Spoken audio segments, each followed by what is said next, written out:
தேசத்தின் விடுதலைக்காக தங்கள் உயிரையே தியாகம் செய்த மகத்தான ஆன்மாக்களுக்கு வணக்கம். இந்தியாவின் சுதந்திர போராட்டம் என்பது எண்ணற்ற தியாகங்களின் காவியம். ஆனால் அந்த வீர காத்தா எழுதப்பட்டதில் சில மரணங்கள் இன்னும் புதிராகவே இருக்கின்றன. வெள்ளையனே வெளியேறு என முழங்கிய தலைவர்கள், விடுதலையின் பாதையை பிரகாசமாக்கிய தியாகிகள், அவர்களில் சிலரின் மரணங்கள் இயற்கையானவையா அல்லது யாரோ திட்டமிட்டு நிகழ்த்திய சதியா? இந்த வீடியோவில் இந்திய சுதந்திர போராட்ட வரலாற்றில் மர்ம முடிச்சுகளாக நிற்கும் சில மரணங்களை பற்றி ஆராய்வோம். உண்மை என்னவென்று தேடுவோம். சுபாஷ் சந்திர போஸ், நேதாஜி, இந்தியாவின் விடுதலை போராட்டத்தின் ஒரு முக்கியமான தலைவராக அவர் அனைவரின் மனதிலும் இடம் பிடித்தார். இந்திய இளைஞர்களின் நரம்புகளில் சுதந்திர தாகத்தை ஓடவிட்ட ஒரு கர்ஜனை. அவரது பேச்சுக்கள், செயல்கள் இளைஞர்களை ஊக்குவித்தன. அவரது மரணம் இந்தியாவின் மனதிலிருந்து இன்று வரை அழியாத ஒரு கேள்விக்குறி.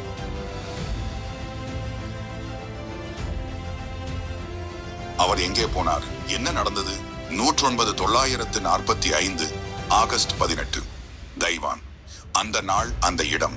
நேதாஜி பயணம் செய்த விமானம் விபத்துக்குள்ளானதாக உலகம் நம்ப வைக்கப்பட்டது. ஆனால் உண்மையில் என்ன நடந்தது? ஆனால் அவரது உடல் கிடைக்கவே இல்லை. இது ஒரு திட்டமிட்ட மறைவா அல்லது ஒரு திடீர் விபத்தா? அவர் உண்மையில் உயிர் தப்பிவிட்டாரா? சோவியத் யூனியனில் அவர் வாழ்ந்ததாகவும் பலர் நம்புகின்றனர். இந்தியாவிலேயே வேறொரு அடையாளத்தில் இருந்ததாகவும் பல கதைகள். ஆனால் உண்மை என்ன? யாரும் உறுதியாக சொல்ல முடியவில்லை. ஒரு விடுதலை போராளி அப்படி தன் மக்களை விட்டு மறைந்து வாழ்ந்திருப்பாரா? பல விசாரணைகள், ஆய்வுகள் நடந்தன. ஆய்வுகள் எதுவும் இந்த மர்ம முடிச்சை அவிழ்க்கவில்லை. பலரும் முயன்றும் பதில் கிடைக்கவில்லை. நேதாஜியின் மரணம் வரலாற்றின் பக்கங்களில் ஒரு தீர்க்கப்படாத புதிராகவே தொடர்கிறது. இது எப்போது தீரும்? பஞ்சாப் சிங்கம் என அழைக்கப்பட்ட லாலா லஜபத் ராய், ஒரு எழுத்தாளர், ஒரு வழக்கறிஞர், ஒரு சுதந்திர போராளி. 1928 லாகூரில் சைமன் கமிஷனுக்கு எதிரான போராட்டத்தில் அவர் மீது பிரிட்டிஷ் போலீசார் நடத்திய காட்டுமிராண்டித்தனமான தாக்குதல். சில நாட்களுக்கு பிறகு அவர் உயிரிழந்தார். அதிகாரப்பூர்வ காரணம் உடல்நலக் குறைவு.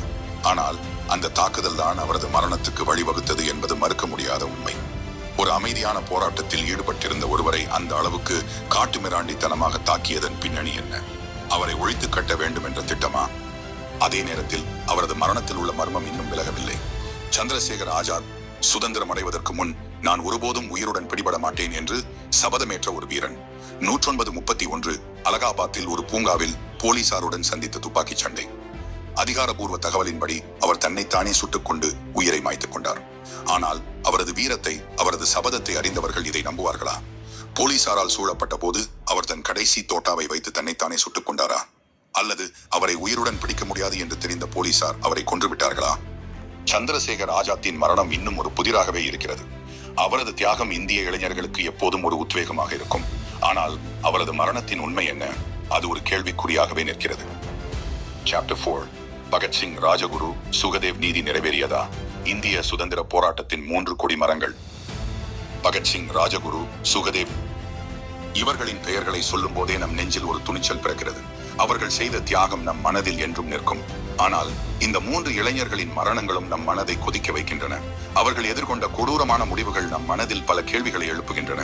JP சாண்டர்ஸ் கொலையில் இவர்கள் மீது சுமத்தப்பட்ட குற்றச்சாட்டுகள், நடைபெற்ற விசாரணை மற்றும் இறுதியில் வழங்கப்பட்ட தூக்கு தண்டனை என்று எல்லாமே பல கேள்விகளை எழுப்புகின்றன. சரியான முறையில் நீதி வழங்கப்பட்டதா அல்லது இது ஒரு பழிவாங்கும் நடவடிக்கையா? இவர்கள் எதிர்கொண்ட கொடுமைகள் நம் மனதில் இன்னும் நிற்கின்றன. இவர்களின் உடல்களை குடும்பத்தினரிடம் ஒப்படைக்காமல் ரகசியமாக தகனம் செய்ததன் பின்னணி என்ன? இது ஒரு மர்மமாகவே உள்ளது. இந்த 3 இளைஞர்களின் தியாகம் இந்தியாவின் சுதந்திர போராட்டத்திற்கு ஒரு திருப்பு முனையை ஏற்படுத்தியது. அவர்கள் செய்த தியாகம் நம் மனதில் என்றும் நிற்கும். ஆனால் அவர்களின் மரணத்தில் உள்ள மர்மங்கள் இன்னும் விலகவில்லை. இந்த மர்மங்கள் நம் மனதில் என்றும் நிற்கும். Chapter 5. மகாத்மா காந்தி, ஒரு தேசத்தின் மனசாட்சியை சுட்ட நாள். மகாத்மா காந்தி, அவர் இந்தியாவின் விடுதலை போராட்டத்தின் தலைவராக இருந்தார்.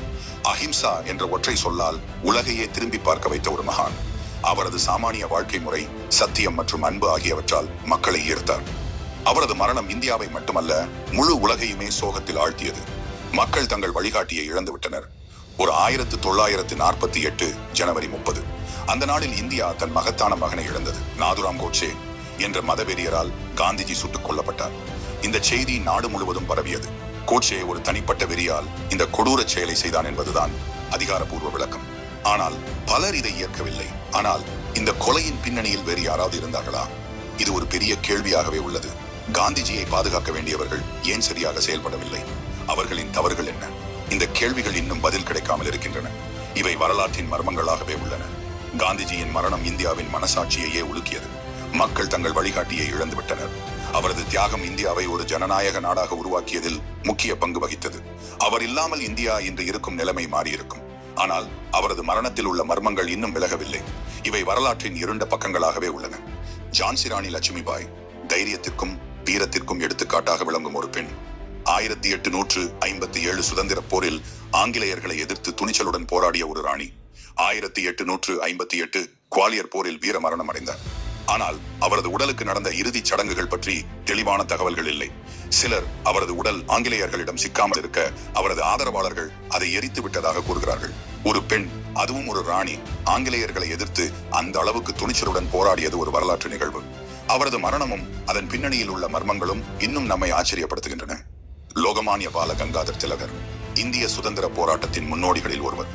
ஒரு பத்திரிகையாளர், ஒரு ஆசிரியர், ஒரு சமூக சீர்திருத்தவாதி என பல துறைகளில் சாதனை படைத்தவர்.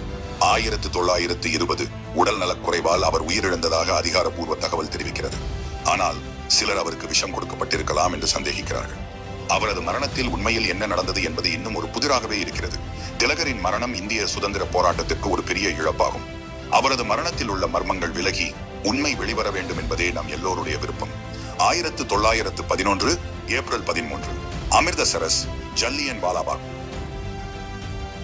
ஆயிரக்கணக்கான ஆண்கள், பெண்கள், குழந்தைகள் என அனைவரும் ஒன்று கூடி அமைதியான முறையில் போராட்டம் நடத்தி கொண்டிருந்தனர். அப்போது ஜெனரல் டயர் தலைமையிலான பிரிட்டிஷ் படைகள் அந்த நிராயுத பாணிகளான மக்கள் மீது துப்பாக்கிச் சூடு நடத்தின. நூற்றுக்கணக்கான மக்கள் கொல்லப்பட்டனர். ஆயிரக்கணக்கானோர் காயமடைந்தனர். இந்த கொடூர சம்பவம் இந்தியாவையே உலுக்கியது. இந்தியர்கள் மீது ஆங்கிலேயர்கள் கொண்டிருந்த இரக்கமற்ற மனப்பான்மையை இது உலகுக்கு காட்டியது. இந்த படுகொலைக்கு நீதி கேட்டு இன்று வரை குரல்கள் ஓங்கி ஒலித்துக் கொண்டே இருக்கின்றன. ஜல்லியன் வாலாபாக் படுகொலை இந்திய சுதந்திர போராட்டத்தின் ஒரு கருப்பு அத்தியாயம். இந்த சம்பவம் நமக்கு ஒரு பாடமாக அமைந்து இனி எப்போதும் இது போன்ற கொடுமைகள் நடக்காமல் தடுக்க நாம் உறுதி எடுக்க வேண்டும். இந்திய சுதந்திர போராட்டத்தில் ஈடுபட்ட பல தலைவர்களின் மரணங்கள் இன்னும் மர்ம முடிச்சுகளாகவே இருக்கின்றன. அவர்களின் இறப்புகள் அதிகாரப்பூர்வமாக விபத்து, உடல் நலக்குறைவு அல்லது கொலைகள் என்று பதிவு செய்யப்பட்டாலும் உண்மையில் என்ன நடந்தது என்பது இன்னும் தெளிவாக தெரியவில்லை.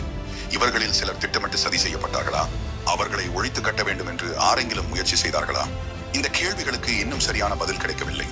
இந்த சுதந்திர போராளிகளின் மரணங்கள் நமக்கு ஒரு நினைவூட்டல்.